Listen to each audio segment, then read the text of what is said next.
पाईल्ससाठी कोणती सर्जरी सर्वात बेस्ट?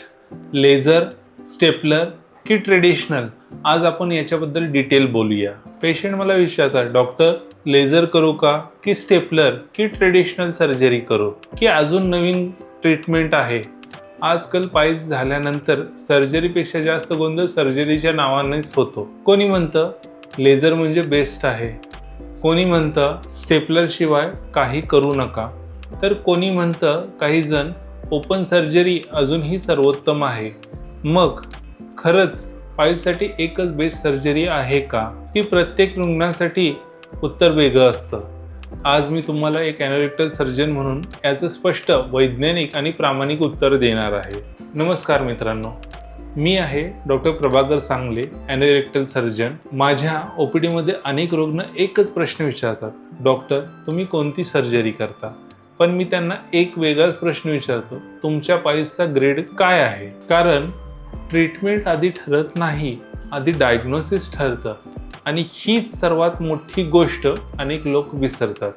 आज आपण समजून घेणार आहोत कोणत्या प्रकारच्या पाईल्समध्ये कोणते उपचार केले जातात आणि बेस्ट सर्जरी हा शब्द नेमका कसा समजायचा. सर्वात आधी, प्रत्येक पाईल्स रुग्णाला सर्जरी लागत नाही, हा सर्वात महत्त्वाचा मुद्दा आहे. जर सुरुवातीच्या स्टेजेसमध्ये पाईल्स असतील किंवा ग्रेड 1 किंवा ग्रेड 2 तर अनेक रुग्णांना diet, lifestyle modification, medicine, office procedure यामुळे चांगला आराम मिळू शकतो. म्हणून पाईल्स झालं म्हणजे लगेच ऑपरेशन हे चुकीचं आहे. सर्जरी सहसा तेव्हा विचारात घेतली जाते जेव्हा मोठे पाईल्स बाहेर येतात, वारंवार ब्लिडिंग होत असतं किंवा इतर उपचाराने आराम मिळत नाही. पाईल्स सर्जरीचे मुख्य प्रकार कोणते आहेत? आज अनेक प्रकारचे सर्जिकल ऑप्शन उपलब्ध आहेत.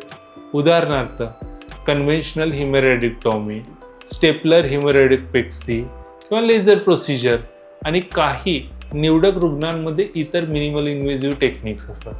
प्रत्येक पद्धतीने स्वतःचे स्थान आहे. प्रत्येकाचे उद्दिष्ट एकच आहे, रुग्णाचा त्रास कमी करणे. पण प्रत्येक टेक्निक प्रत्येक रुग्णासाठी योग्य असेल असं नाही.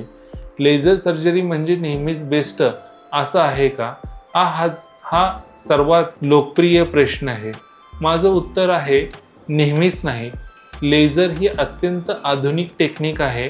योग्य रुग्णांमध्ये तिचे अनेक फायदे आणि परिणाम खूप चांगले असतात. पण जर पाईल्सचा प्रकार लेझरसाठी योग्य नसेल तर फक्त लेझर आहे म्हणून सर्वोत्तम पर्याय ठरत नाही. म्हणून ॲडव्हर्टाइजमेंट पाहून सर्जरी निवडू नका. क्लिनिकल एक्झामिनेशन जास्त महत्त्वाचं आहे. ट्रेडिशनल सर्जरी अजूनही केली जाते का? हो, ट्रेडिशनल सर्जरी नक्कीच केली जाते आणि अनेक परिस्थितीमध्ये अजूनही ती प्रभावी उपचार पद्धती आहे. विशेषतः एकदम मोठे बाहेर पाईल्स प्रोलॅप्स असेल, मल्टिपल पाईल्स असतील किंवा इतर गुंतागुंतीमध्ये ट्रेडिशनल सर्जरी चांगली. जुनी सर्जरी म्हणजे वाईट आणि नवीन सर्जरी म्हणजे नेहमीच चांगली असं नाही. मग योग्य सर्जरी कशी ठरवली जाते? मी जेव्हा रुग्ण तपासतो तेव्हा फक्त पाईल्स पाहत नाही, मी पाहतो पाईल्सचा त्यांचा ग्रेड कोणता आहे. ग्रेड 1 आहे, ग्रेड 2 आहे, ग्रेड 3 आहे, ग्रेड 4 आहे, ब्लिडिंग किती आहे, पेन आहे का, पाईल्स बाहेर येतात का, रुग्णाचं वय किती आहे, त्यांचा व्यवसाय किती आहे, डायबिटीस किंवा इतर कोमॉर्बिडिटी आहेत का, पूर्वी ट्रीटमेंट झाले का, या सगळ्यांच्या गोष्टी लक्षात ठेवून सर्जरी निवडली जाते. म्हणून बेस्ट सर्जरी म्हणजे तुमच्या आजारासाठी योग्य आहे असं नाही. सर्वात मोठे चुका काय होतात? अनेक रुग्ण इंटरनेटवर व व्हिडिओ पाहून सर्जरी ठरवतात. पण काही जण फक्त प्राईस बघतात, काही जण ॲडव्हर्टाइजमेंट बघतात, पण काही जण माझ्या मित्राने लेझर केलं म्हणून तोच निर्णय निवडतो. पण 2 रुग्ण सारखे नसतात, म्हणून ट्रीटमेंट पण सारखी असू शकत नाही. तर मित्रांनो, कन्क्लुजन याचं हे आहे, जर तुम्ही आजच्या व्हिडिओमधून फक्त एकच गोष्ट लक्षात ठेवली तर ती ही, पाईल्ससाठी एकच बेस्ट सर्जरी नसते. बेस्ट सर्जरी तीच जी तुमच्या पाईल्सच्या स्टेज, सिम्पटम्स, तपासणी आणि एकूण आरोग्यासाठी योग्य असते. लेझर सर्जरी ही मिनिमल इन्व्हेसिव्ह सर्जरी आणि सर्वात उत्तम आहे, हे डेफिनेटली आहे. बट काही केसेसमध्ये ट्रेडिशनल सर्जरी आणि स्टेपलर सर्जरीचाही उपयोग होतो. का लेझर सर्जरी बेस्ट आहे? तर लेझर सर्जरीमध्ये जो आपण एनर्जी किंवा जो टार्गेटेड एरिया असतो त्या एरियामध्ये स्पेसिफिक एनर्जी जाऊन सगळं कमी केलं जातं.